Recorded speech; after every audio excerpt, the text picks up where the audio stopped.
Hello అండి. Welcome to Shamila's kitchen. నేను షమీల. ఈరోజు నేను కరివేపాకు నిల్వ పచ్చడి చేయబోతున్నాను.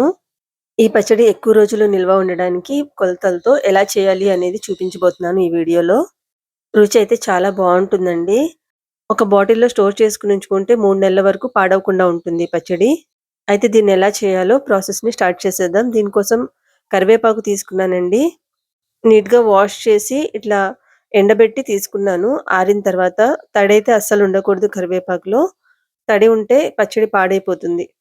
కరివేపాకు ఆరిన తర్వాత పచ్చడి కోసం కొలుచుకొని తీసుకోవాలండి. మీరు ఏదైనా గిన్నెతో దేనితో అయినా కొలుచుకోండి. నేను వీటిని కొలవడానికి ఒక మెజరింగ్ కప్‌ని తీసుకున్నాను. ఇవి పైపైన కాకుండా కొంచెం ప్రెస్ చేసి తీసుకోండి బౌల్‌లో.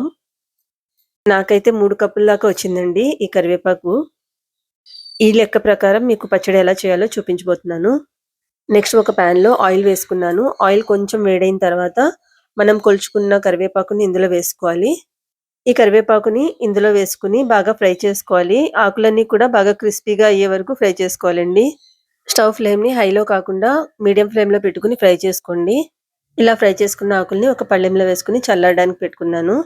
నెక్స్ట్ చింతపండుని తీసుకున్నానండి. ఏ కప్పుతో అయితే కొలుచుకున్నామో అదే కప్పుతో పావు కప్పు దాకా చింతపండుని తీసుకున్నాను.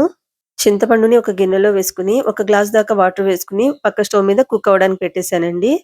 నెక్స్ట్ మనం కరివేపాకు ఫ్రై చేసుకున్న కడాయిలో 1 టీ స్పూన్ మెంతులు, జీలకర్ర 1 టీ స్పూన్, అలాగే 2 టీ స్పూన్ల ధనియాలు వీటన్నిటిని వేసుకొని, లో ఫ్లేమ్ మీద ఇలా కలుపుతూ ఫ్రై చేసుకోవాలండి. మంచి గోల్డెన్ బ్రౌన్ కలర్ వచ్చే వరకు కూడా. ధనియాలు ఫ్రై అవుతున్నప్పుడు మంచి సువాసన అయితే వస్తూ ఉంటుంది. అలాగే మెంతులు మాడకుండా చూసుకోండి. మాడితే చేదనేది వస్తుంది. వీటన్నిటిని కూడా చల్లారిన తర్వాత పౌడర్ చేసుకోవాలండి ఒక మిక్సీ జార్‌లో వేసుకొని.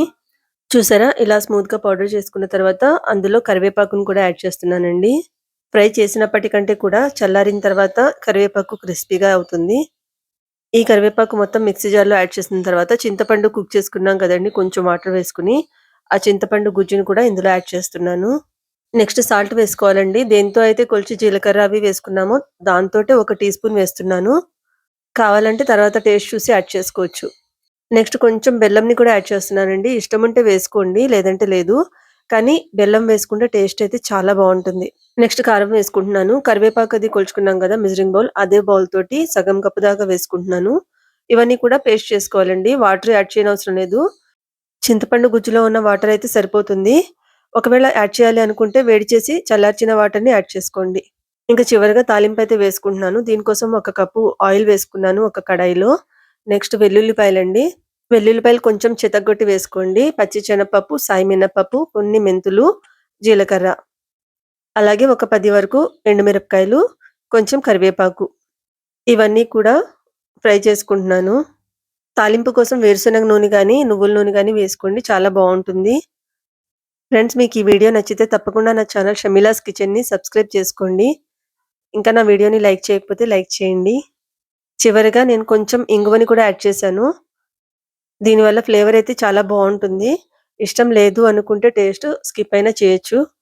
నెక్స్ట్ తాలింపు మొత్తం ఫ్రై అయ్యి చల్లారిపోయిందండి. ఈ తాలింపు చల్లారిన తర్వాత మాత్రమే ఈ కరివేపాకు పచ్చడిని యాడ్ చేసుకోండి. అంతేనండి. ఈ తాలింపు మొత్తం కలిసేటట్టుగా ఇందులో కలుపుకోవాలి. పచ్చడైతే రెడీ అయిపోయింది. ఇందులో మనం వాటర్ అది ఏది యాడ్ చేయలేదు. కొంచెం కూడా వాటర్ తగలకుండా ప్రిపేర్ చేసుకున్నాం కాబట్టి నిల్వ అయితే తప్పకుండా ఉంటుంది. అండ్ కరివేపాకు ఎప్పుడు కూడా కొంచెం ముదురుగా ఉన్న కరివేపాకునే తీసుకోండి పచ్చడి కోసం. అంతేనండి. ఇలా చిన్న చిన్న టిప్స్ ఫాలో అవుతూ పచ్చడి పెట్టుకుంటే పాడవకుండా ఉంటుంది. 3 మంత్స్ వరకు నిల్వ ఉంటుంది. ఫ్రిడ్జ్‌లో పెట్టుకుంటే ఇంకా ఎక్కువ రోజులు కూడా నిల్వ ఉంటుంది. ఇలా ఒక బాటిల్‌లో స్టోర్ చేసుకున్నానండి. ఆయిల్ కొంచెం ఎక్కువే వేసుకోండి బావుంటుంది. ఈ పచ్చడి వేడి వేడి అన్నంలో నెయ్యి వేసుకొని కలుపుకొని తింటే చాలా రుచిగా ఉంటుంది. తప్పకుండా ట్రై చేయండి. చూస్తున్నారుగా ఇది చూడ్డానికే చాలా రుచిగా అనిపిస్తుందండి.